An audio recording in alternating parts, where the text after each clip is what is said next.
தமிழ்நாட்டில் விஜய் தலைமையிலான கூட்டணி சரி வராதுன்னு பாஜக பிரமுகரும் நடிகையுமான கஸ்தூரி அதிரடியாக சொல்லியிருக்காங்க. விஜய் அவர்கள் தலைமையில ஒரு கூட்டணி அப்படிங்கிறது இந்த கரூர் சம்பவத்துக்கு அப்புறம் அது சரியா வராது அப்படின்னு நினைக்கிறேன். செய்தியாளர் சந்திப்பில் விஜய் தலைமையிலான கூட்டணி இப்போ தமிழ்நாட்டின் சூழ்நிலைக்கு பொருந்தாது.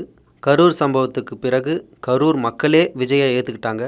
விஜய் கூட இருக்கிற சில நிர்வாகிகள் அவரோடு இல்லைன்னு அவங்க அழுத்தமா சொல்லியிருக்காங்க. விஜய் கட்சியில அவருக்காக துணை நிக்கிறவங்க கரூர் மக்கள் கூட அவங்க கூட இருக்கிறாங்க. ஆனா அவர் கட்சியில இருக்கிறவங்க அவர் கூட இருக்கிற மாதிரி தெரியல. அது மட்டும் இல்லாம விஜய் தன்னோட சுய சிந்தனையோட செயல்படணும், மக்களுக்கான உண்மையான தலைவராக மாறணும். இப்போ கூட இருக்கிறவங்களை அவர் விலக்கி விட்டுட்டு புதுசாக திறமையான நிர்வாகிகளை கூட சேர்த்துக்கணும்னு கஸ்தூரி சொல்றாங்க. விஜய் சுத்தி இப்ப இருக்கக்கூடிய சகவாசங்களை கட் பண்ணிட்டு அவர் கொஞ்சம் புதுசா முன்னெடுத்து வைக்கணும். கரூரில் உயிரிழந்த குடும்பமே இன்னும் விஜய் மீது நம்பிக்கை வச்சிருக்காங்க. அந்த நம்பிக்கையை விஜய் காப்பாற்றணும். அவருக்காக அவர் மேல வச்ச நம்பிக்கையை கொஞ்சம் கூட போகாம கரூர்ல நிறைய இழப்புகளை சந்தித்த, மரணத்தை சந்தித்த குடும்பங்கள் கூட விஜய் மேல இருக்கிற நம்பிக்கையை இழக்கல. பிள்ளைய இழந்தவங்க கூட விஜய் மேல இருந்த நம்பிக்கையை இழக்கல.